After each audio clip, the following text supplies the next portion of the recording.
Next topic है हमारा various flows in the supply chain management.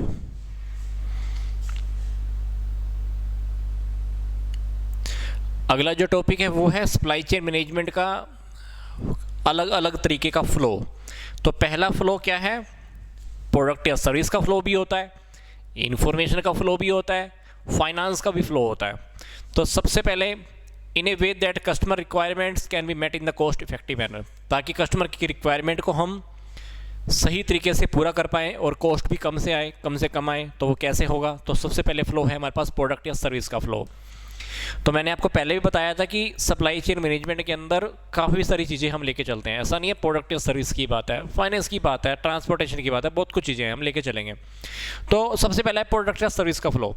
The flow of goods और service are always in the forward direction. मतलब product या service तो अपने को ऐसा लगा लो कि आगे देनी होती है, कस्टमर्स को देनी होती है, तो इसलिए हम इसको बोल रहे हैं फॉरवर्ड डायरेक्शन। तो इसके अंदर हम ये एश्योर करते हैं कि कस्टमर की सर्विस अच्छी हो, वैल्यू अच्छी हो, ग्रेटर मार्केट कवरेज हो, काफ़ी सारी मार्केट को हम कवर कर पाएँ और हमारा जो मार्केट के अंदर जो हिस्सा है वो भी हमारा इंक्रीज हो जाए। तो जैसे रॉ मटेरियल सप्लायर या वेंडर से किसके पास जाता है, मैन्युफैक्चरर के पास। फिर वर्किंग प्रोग्रेस जो होता है वो कुछ पार्टीज के बीच में भी होता है। जब फिनिश गुड्स कैसे होता है, प्रोडक्शन की जगह से लेकर फाइनल कंज्यूमर या डिस्ट्रीब्यूटर तक सेंटर तक पहुंचता है।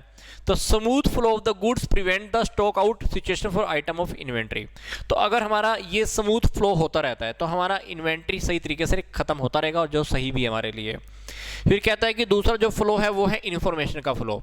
The second important flow of the supply chain management is the flow of the information. Without such supply chain can not be work in the effective manner. तो अगर हमारे पास supply information की नहीं हो रही है तो ये सप्लाई चेन मैनेजमेंट हमारा तरीके से चल नहीं सकता।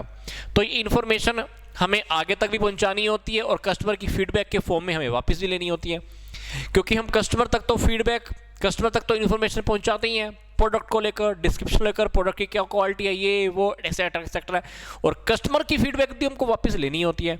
तो इन्फॉर्मेशन का जो फ्लो है वो फॉरवर्ड भी है और बैकवर्ड भी है। तो फॉरवर्ड फ्लो का क्या मतलब है, इसके अंदर हम प्रोडक्ट के अवेलेबल के बारे में बताते हैं, ट्रांसपोर्टेशन के बारे में, डिस्ट्रीब्यूशन के बारे में, इनवॉइस इन्फॉर्मेशन, सारी बातें आ गई। और बैकवर्ड के अंदर क्या आ गया, इसके अंदर हमारी कस्टमर से फीडबैक है, टाइमिंग एंड प्लेस और डिलीवरी ऑफ गुड्स है, changes required in the product है, ये सारी की सारी बातें। तो इसके अंदर कस्टमर से चाहे फीडबैक लेने की बात है या कस्टमर हमको प्रोडक्ट के टाइमिंग और डिलीवरी के बारे में बताएगा कि प्रोडक्ट मेरे को किस टाइम पे चाहिए, डिलीवरी कब चाहिए, या कस्टमर की जो रिक्वायरमेंट में चेंजेस हैं उसके बारे में भी हमको इन्फॉर्मेशन मिल जाती है। तो इन्फॉर्मेशन फॉरवर्ड भी हो सकती है, बैकवर्ड भी हो सकती है। जब हमारे पास फॉरवर्ड है तो इसके अंदर हम कस्टमर्स को प्रोडक्ट की अवेलेबल होने के बारे में, ट्रांसपोर्टेशन की बात कर रहे हैं, डिस्ट्रीब्यूशन की बात कर रहे हैं, इनवॉइस इन्फॉर्मेशन की बात कर रहे हैं, सारे आ रही है। जबकि बैकवर्ड के अंदर हम कस्टमर से काफ़ी सारी फीडबैक लेने वाले हैं। और इसके अलावा भी हम कस्टमर से ये पूछते हैं कि बताओ भाई तुमको कौन से टाइम पे प्रोडक्ट चाहिए, कौन सी जगह पे चाहिए, ये सारी बातें आ गई इन्फॉर्मेशन के अंदर। तो एनी डिले और the lapse in the flow of the information में increase the cost of the production. तो अगर हम अपने काम में देरी करते हैं, इन्फॉर्मेशन टाइम पे नहीं पहुंचाते हैं, तो हमारी जो सप्लाई चेन है ना वो इम्बैलेंस हो जाती है। अब फॉर एग्जांपल दिवाली के टाइम पे हमको सेल निकालनी है, अब कस्टमर को हमने बताया ही नहीं कि प्रोडक्ट हमारे पास इतना इतना अवेलेबल है, तो आपको क्या लगता है सेल कर पाओगे? नहीं कर पाओगे। दिवाली वाले दिन आपने सेल लगा दी, अरे भाई सब उस दिन लोग बिजी होते हैं, तो आपने इन्फॉर्मेशन अगर टाइम पर नहीं पहुंचाई, इन्फॉर्मेशन पहुंचाने में डिले किया है, तो डेफिनेटली वहां पर आपको प्रॉब्लम क्रिएट होने वाली है, प्रोडक्शन आपका दिक्कत करेगा, आपको आगे प्रोडक्ट नहीं पहुंचा पाओगे, तो कहीं ना कहीं दिक्कत खड़ी हो जाती है, सप्लाई चेन के अंदर इम्बैलेंस हो जाता है। इसी तरह से जो हमारा थर्ड फ्लो है that is finance flow, finance का फ्लो। तो ये दूसरा एक इंपॉर्टेंट फैक्ट और है सप्लाई चेन के अंदर, flow of cash which is an important element of the survival of the any business. अगर किसी बिजनेस को सर्वाइव करना है तो बिजनेस के लिए फाइनेंस होना बहुत जरूरी है। तो कैश का फ्लो हमारा बैकवर्ड डायरेक्शन में होता है, from the customer to manufacturer. हमारे पास पैसा कैसे आता है, कस्टमर से मैन्युफैक्चरर के पास आता है, या रिटेलर से होलसेलर के पास आता है, या होलसेलर से कैसे आता है, मैन्युफैक्चरर के पास।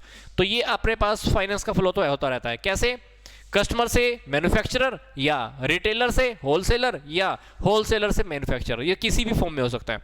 तो ये देख लो, तो ये इन्होंने एक डायग्राम दिखाया हुआ है सप्लायर या प्रोड्यूसर से लेकर कस्टमर के अंदर।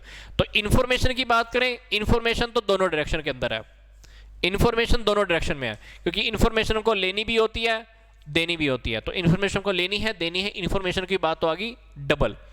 प्रोडक्ट या सर्विस हमको सिर्फ कस्टमर को पहुंचाना होता है, फाइनेंस हमको कस्टमर से चाहिए होता है। तो इस तरह से इन्होंने डायग्राम को रिप्रेजेंट किया हुआ है। तो सप्लाई चेन मैनेजमेंट के अंदर इन्होंने एक छोटा सा डायग्राम दिखाया और फ्लो दिखाया आपको। अब बात करता है कि सप्लाई चेन मैनेजमेंट को कौन कौन से फैक्टर्स इफेक्ट करते हैं।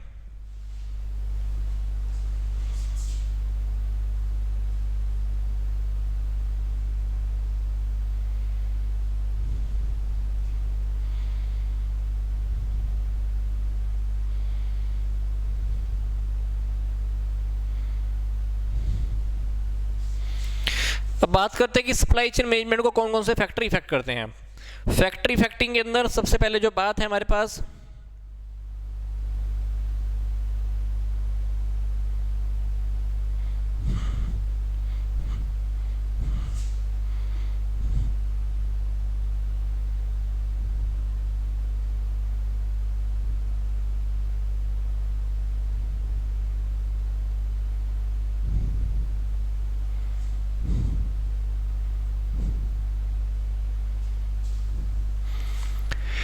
तो सप्लाई चेन मैनेजमेंट को कौन कौन से फैक्टर इफेक्ट करते हैं। सबसे पहली बात है हमारे पास location and the transportation decisions. तो कहता है कि पहली जो बात है वो है ट्रांसपोर्टेशन की या लोकेशन की। कहता है कि geographic location of the production plant, warehousing and the distribution centre are the most important factors in the determining the supply chain. इससे हमारी सप्लाई चेन की सबसे बड़ी बात हमारी इफेक्ट होती है। किससे? चाहे वो लोकेशन है, चाहे वो ट्रांसपोर्ट के डिसीजन है, चाहे वो वेयर हाउसिंग है, चाहे वो प्लांट है। तो these factors also impact the revenue. तो अगर ये फैक्टर्स को अगर हम ध्यान में नहीं रखते तो इससे हमारी रेवेन्यू पे, कॉस्ट पर, या जो हमारी सर्विस का जो लेवल है उसके ऊपर बहुत बड़ा इम्पैक्ट पड़ता है। तो कस्टमर की लोकेशन भी अपने को ध्यान रखनी होती है। कस्टमर की लोकेशन एक बहुत बड़ा रोल प्ले करता है इस डिसीजन के अंदर। तो जब भी आप ट्रांसपोर्टेशन को ध्यान में रखो तो अपने को सप्लाई चेन मैनेजमेंट के अकॉर्डिंग अपने को सोचना होगा। तो जैसे मान लो अपने को गुड्स पहुंचानी है प्लेन के थ्रू, अब प्लेन में तो खर्चा ज़्यादा लगता है, पर कुछ कुछ प्रोडक्ट आप प्लेन के थ्रू आप भेज भी नहीं सकते। अब आपने मान लो माल पहुंचाना है समुद्री यात्रा के दौरान, समुद्री यात्रा से, तो प्रोडक्ट तो आपका पहुंच जाएगा, सस्ता भी पड़ता है, पर टाइम बहुत ज़्यादा लगता है। आपको माल पहुंचाना है मान लो रेलगाड़ी के थ्रू, तो देख लो रेलगाड़ी के थ्रू भी माल तो पहुँचा सकते हो, बट कम पड़ता है, पर टाइम थोड़ा लग भी जाता है। तो ये सारी बातें अपने को ध्यान में रखनी होती है कि अगर आपको कस्टमर को सेटिस्फाई करना है, सप्लाई चेन मैनेजमेंट को ढंग से चलाना है, तो अपने को ट्रांसपोर्टेशन की बात, लोकेशन की बात, ये सारे डिसीजन अपने को ध्यान से देखने होंगे। तो इफ कॉस्ट को ये सारे के सारे इफेक्ट करते हैं। फिर प्रोडक्ट का टाइप, प्रोडक्ट के टाइप को भी आपको ध्यान रखना है। कुछ प्रोडक्ट ऐसे होते हैं जैसे दूध है, दही है, मक्खन है, घी है, मेडिसिन है, ये अपने को रखने होते हैं जीरो टेम्परेचर के ऊपर, और कुछ प्रोडक्ट ऐसे होते हैं जो कभी खराब ही नहीं होते। तो ये सारी बातें भी अपने को ध्यान में रखनी होती है और उसी के अकॉर्डिंग हमारा सप्लाई चेन मैनेजमेंट हमारा फिक्स होता है। तो ये प्रोडक्ट के अकॉर्डिंग भी डिफरेंट होता है। फिर प्रोडक्शन के decision which include the type of product to be produced and the plants await to be produce. किस प्रकार के प्रोडक्ट हमारे प्रोड्यूस होने वाले हैं, scheduling production and plan important in the depend the production decision. तो production के decision लेने से पहले भी अपने को देख लो कि हमारा इसके ऊपर क्या इंपैक्ट होने वाला है, क्योंकि कभी कभी प्रोडक्शन हमारा बहुत लेट होता है, सप्लाई चेन मैनेजमेंट उतनी लंबी हो जाती है, तो अपने को देख लो। तो सप्लाई चेन मैनेजमेंट के ऊपर जो थर्ड इंपैक्ट है वो प्रोडक्शन का भी हो सकता है, क्योंकि प्रोडक्शन कभी कभी बहुत लंबा होता है। इस तरह से जो हमारा है inventory control, inventory are the most important part of the supply chain and exist as raw material, semi finished goods and the finished goods। तो इन्वेंट्री के अंदर अपने पास कच्चा माल, अर्धनिर्मित माल और फिनिश्ड गुड्स कुछ भी हो सकता है। तो अपने को इन्वेंट्री के कंट्रोल भी करना चाहिए। इन्वेंट्री पे कंट्रोल क्यों रखना है, क्योंकि इन्वेंट्री अगर अपने पास ज़्यादा पड़ा रहा तो इसका मतलब यह है कि अपना प्रोडक्ट कम बिक रहा है, क्योंकि गोडाउन में अगर माल ज़्यादा पड़ा रहेगा तो उसका मतलब क्या है कि अपना प्रोडक्ट कम बिक रहा है। प्रोडक्ट अगर कम बिक रहा है तो हमारे ऊपर दिक्कत है, तो इससे हमारा प्रॉफिट के ऊपर इफेक्ट पड़ सकता है। तो कॉस्ट ऑफ प्रोडक्शन हमारी ज़्यादा आएगी, क्योंकि हमारा पैसा कहीं ना कहीं इन्वेंट्री में फंसा रहेगा। क्योंकि वही पैसा अगर आप चाहते हैं तो बैंक में रख लेते हैं, बट वही पैसा अब आपका कहाँ पे फंसा हुआ है, गोडाउन के अंदर, तो आपको वहाँ से इंटरेस्ट का तो नुकसान हो ही रहा है। तो इन्वेंट्री कंट्रोल करना बहुत इंपॉर्टेंट पार्ट है सप्लाई चेन मैनेजमेंट पे। तो इन्वेंट्री कंट्रोल भी कहीं ना कहीं इंपैक्ट करता है SCM के ऊपर। SCM का जो अगला फैक्टर है वो है डिस्ट्रीब्यूशन स्ट्रेटजीज। तो ये स्ट्रेटजी भी अपने को ध्यान रखना है। तो स्ट्रेटजी बहुत ध्यान से बनाना है। तो distribution strategy deals with the relationship and the connection between the suppliers. तो सप्लायर्स के साथ हमारा रिलेशनशिप ये अपने को ध्यान में रखना है, क्योंकि रिलेशनशिप्स अगर हमारे सप्लायर के साथ अच्छे नहीं है तो हमको वो रॉ मटेरियल टाइम पर प्रोवाइड नहीं करवाएंगे, रॉ मटेरियल टाइम पर नहीं आया तो आपका प्रोडक्शन नहीं होगा, प्रोडक्शन नहीं होगा तो आप एंड कस्टमर तक नहीं पहुंच पाओगे। तो सप्लायर्स के साथ हमारे लिंक बहुत अच्छे होने चाहिए, वेयर हाउस मैनेजर्स के लिंक अच्छे होने चाहिए। तो ये बातें अपने को देखना चाहिए कि डिस्ट्रीब्यूशन की जो भी स्ट्रेटेजीज हैं वो अपन को ध्यान से बनानी है, ऑप्टिमम तरीके से बनानी है, ताकि जो ओवरऑल प्रोसेस है सप्लाई चेन मैनेजमेंट की वो अच्छे से पूरी हो पाए। अब है सप्लाई चेन मैनेजमेंट का क्या रोल है। पहली बात, सप्लाई चेन मैनेजमेंट का जो पहला रोल है to increase the customer service. ये बात मैं आपको पहले ही बता चुका हूं। SCM का जो मेन टारगेट है वो कस्टमर को अच्छी सर्विसेज देना है, प्रोडक्ट की कॉस्ट कम करना, बेनिफिट इंक्रीज करना, कस्टमर की फीडबैक लेना, उनको टाइम पर प्रोडक्ट अवेलेबल कराना, सही जगह पर अवेलेबल कराना, प्रोडक्ट सही कस्टमर के हाथों में पहुंच जाए।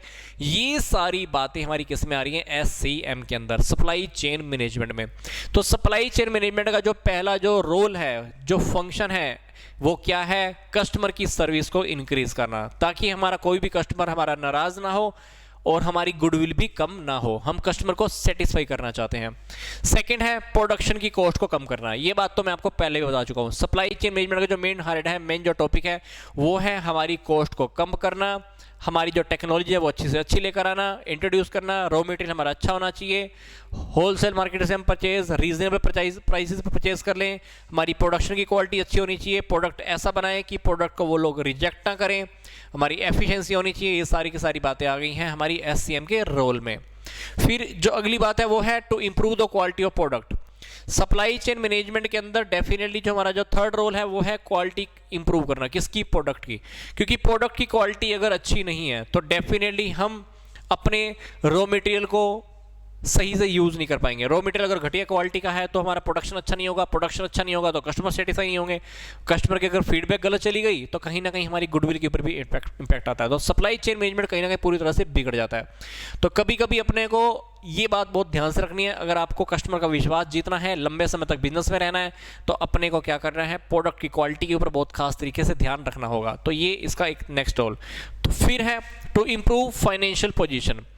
तो किसी भी कंपनी की जो सक्सेस होती है वो डिपेंड करती है फाइनेंशियल पोजीशन के ऊपर। अगर हमारा फाइनेंस टाइम पर आ रहा है, अगर हमारी सप्लाई चेन मैनेजमेंट बहुत अच्छी है तो फाइनेंस आपके पास टाइम टू टाइम आता रहता होगा। अगर आपकी सप्लाई चेन मैनेजमेंट बहुत लंबी है तो पैसा भी आपको बहुत देरी से आता होगा। तो फाइनेंस के काम को अगर आपको ध्यान से मैनेज करना है, कस्टमर को सेटिस्फाई रखना है, तो अपने को देखना है। तो अपने को देखना है कि वो कस्टमर हमारे प्रोडक्ट को बार बार बाय करें। तो सप्लाई चेन मैनेजमेंट इस तरह से होनी चाहिए कि जो भी कस्टमर की रिक्वायरमेंट है हम उसको पूरा कर पाएं। तो अगर हम कस्टमर की रिक्वायरमेंट को पूरा कर पा रहे हैं तो डेफिनेटली हमारे पास कैश फ्लो अच्छा होने वाला है, हमारे पास प्रॉफिट अच्छा रहेगा, हमारे पास फिक्स एसेट्स के लिए पैसा अच्छा रहेगा। तो ये अपने को ध्यान में रखने हैं। तो फाइनेंस के मैटर के अंदर अपने को कंपनी के कैश फ्लो को ध्यान रखना है, फिक्स एसेट्स का अमाउंट ध्यान रखना है, प्रॉफिट की लीवरेज की बात ध्यान रखनी है। ये सारी बातों को ध्यान में भी रखना है और साथ साथ ये भी देखना है कि कस्टमर हमारे सेटिस्फाई रहें, ताकि हमारे कस्टमर अगर सेटिस्फाई रहेंगे तो प्रोडक्ट खरीदते रहेंगे और कैश का फ्लो हमारे पास होता रहेगा। तो ये हमारा फोर्थ रोल था सप्लाई चेन मैनेजमेंट का। इसके बाद हमारा है fifth role, that is to development of best marketing strategies. तो अगर हमारे पास मार्केटिंग स्ट्रेटेजी अच्छे से बनाते हैं तो प्रोडक्ट कस्टमर को अवेलेबल हो जाएगा। तो इफेक्टिव मार्केटिंग स्ट्रेटेजीज वो क्या करेंगी, जो हमारे कस्टमर होंगे, इच्छित जो कस्टमर होंगे, हम उनको अपनी तरफ अट्रैक्ट कर पाएंगे। तो यहाँ पर मार्केटिंग का टॉपिक भी आ गया। हमको क्या करना है, मार्केटिंग की बेस्ट से बेस्ट स्ट्रेटेजीज बनानी है, ताकि मैक्सिमम से मैक्सिमम लोग जो इच्छित हैं, प्रोडक्ट को खरीदना चाहते हैं, खरीदना चाहते हैं, वो हमारी कंपनी की और हमारे प्रोडक्ट की ओर क्या हो, अट्रैक्ट हो। तो अपने को मार्केटिंग की स्ट्रेटेजीज भी बहुत अच्छे से बनानी होती हैं। अब बात आती है कि सप्लाई चेन मैनेजमेंट के क्या बेनिफिट्स हैं। तो पहली बात, सप्लाई चेन मैनेजमेंट को अगर ढंग से हम फॉलो करते हैं तो हमारा क्या होना है, हमारी एफिशिएंसी बहुत अच्छे से होने वाली है। ठीक है, हमारे प्रोडक्ट के अंदर, फोरकास्टिंग के अंदर, प्रोडक्ट हमारा मार्केट में कितना सेल होगा, प्रोडक्ट की क्या डिमांड रहने वाली है, हम डिमांड कस्टमर के अकॉर्डिंग पूरा कर पाएंगे नहीं कर पाएंगे, ये सारी बातें हमको पता चल जाती हैं। और ये सारी बातें अगर हमको पता चल गई तो कस्टमर की नीड्स को हम सेटिस्फाई कर पाएंगे इफेक्टिव तरीके से।